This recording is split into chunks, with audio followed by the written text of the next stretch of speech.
Bob Blake, and I am directing the Beale Street Theater's production of the complete works of Shakespeare, Abridged.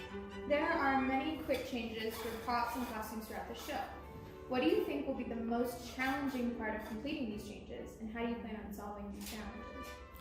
One of the really big challenges is actually with the set that we have. We are going to be at Metcalf Park.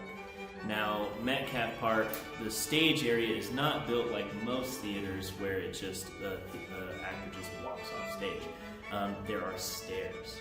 And so that poses not only a time constraint, but also a safety concern as well for our actors. So we've situated to where we're tossing around the idea of where to place the curtains, whether to cover the stairs or to leave them open for the actors to go out onto the, into the crowd. But what I'm mostly going to use to try and hopefully alleviate that problem is by having plenty of hands backstage.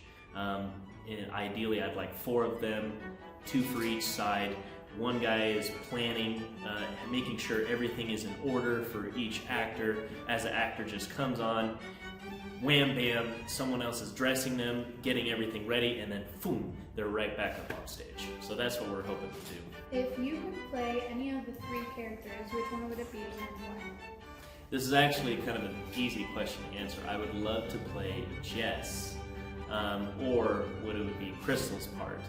That's right. Yeah, that's my part. And so the reason why is I love the character in the play because Crystal will have to portray this snobbish character. I just always imagine like they always push their glasses up. I know so much more about Shakespeare. I'm really good at being snobbish.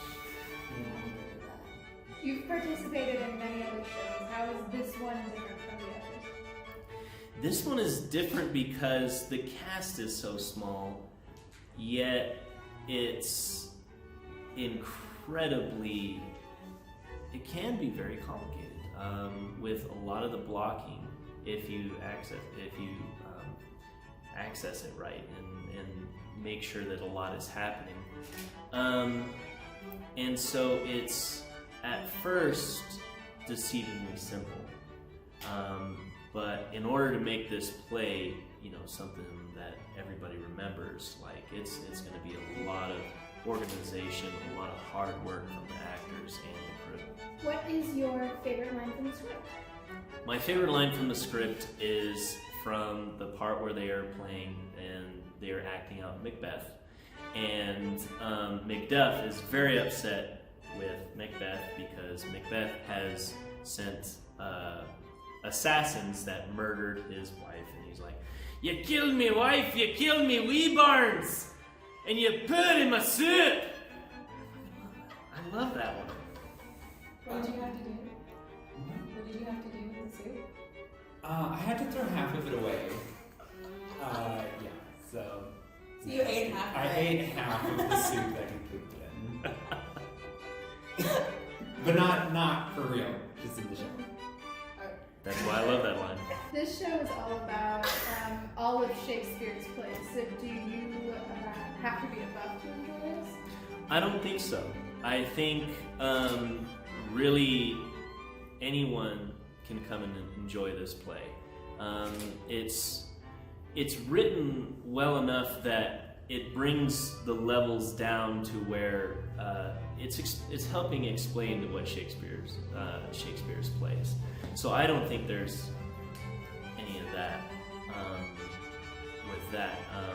If you do have a knowledge of Shakespeare, you're going to love it even more. One of our castmates hasn't read Shakespeare, and he's doing phenomenal. And he's enjoying the show as much as I think anybody else would. Yeah. I am a huge Shakespeare buff, so I do get a lot of the like jokes that are thrown in there that are kind of like throwaway lines and throwaway jokes. I catch all of them, and so I think it's funnier for me because I'm noticing all those subtleties. Whereas it is just an overall really fun show. Yeah, and I'm kind of like in between. I know some Shakespeare, but I'm not like super into it. And I feel like this show is a really good way for like people that are like, ooh, Shakespeare is so weird and crazy and I don't understand anything. This is a show that really kind of makes it palatable for people. Understandable. Yeah. What do you admire most about your cast? What I admire most about my cast is, I have a funny way of explaining things, but the best way to explain it is they bring a whole lot of horsepower to this play. They are... I am like a V8 engine. You call this a horse.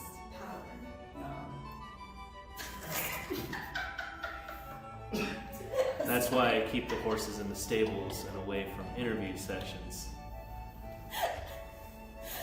I like it when horses don't talk. Mr. Ed. What part of this show is the craziest part in your eyes? The craziest part, I think, especially from the director's point of view, is there's this, we segue from one play to a conglomerate of the histories, all the histories that Shakespeare wrote. Because this play isn't just doing a scene from every single one. It's kind of just throwing stuff in order to cover the plays. So there's one part where we have to cover all of the histories.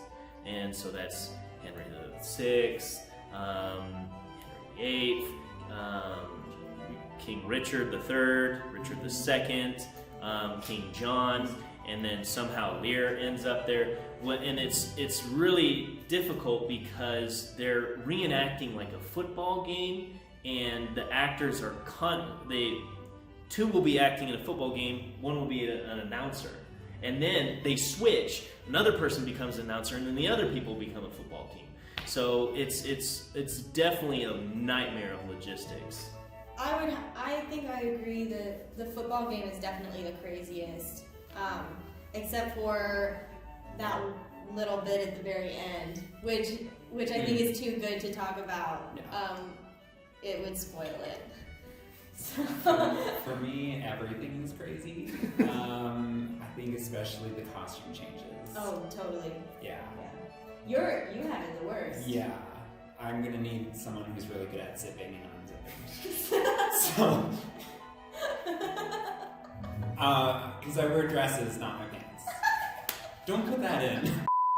What's your best advice for anyone wanting to be a part of the Beale Street Theater? My best advice is to talk to cast and crew or people that are involved with it. Ask them like, hey, I'd love to start being involved. We're not always looking for actors. We love that anybody that can come out and help us, whether it's backstage, on stage, however. We have websites that people can access. I believe there's a Facebook page and all that. So either reach through someone that you have met that works with Beale Street, or go through social media. I became a part of the crowd by just kind of looking. I have a theater background, so when I had moved here, I wondered if Kingman had a theater, and so I looked into it, and then I found Christina Mickelson, and I just sent her all of my information, and I kind of bombarded her with all of my theater experience, and she told me to come in and see the current show that they were working on, which was Odd Couple, and then they just sort of implemented me into their shows after that, which I think was awesome. Honestly, like, from seeing new faces, like, if you want to just come out and audition, like, just come out and audition, because we are always looking for new faces. Even though we might not be looking for actors, we're still looking for new people, especially for our musical shows. We're always looking for like a wide variety of people for the musicals. Like, just come in and audition. That's kind of what I would have to say about it. Yeah, I actually moved down here from Minnesota just like 3 weeks ago. So I found a community, hi, welcome to the area kind of booklet, and I saw theater in there, so I went on Facebook, liked them on Facebook, and then kind of followed them, and I saw that there was an audition coming up. So I went to their website, found out when the times were, showed up, and was like, okay, I'm gonna be part of a group. And I didn't know anyone down here other than like a church group prior to this. So I just showed up, auditioned, and here I am. It's like I said. Yeah, just show up. Where will Shakespeare Abridged be showing? Shakespeare Abridged will be showing at Metcalf Park on March 14th and March 21st. And what are the show times? The show times will be 11 a.m. and 2:30 p.m. on both those Saturdays, so it's going to be a total of 4 shows. How much are tickets for the show? $12 for adults. And what do you want to say to everyone thinking about coming out? Come on out. Come with an open mind and a lot of joy and happiness, and I think there's going to be beer.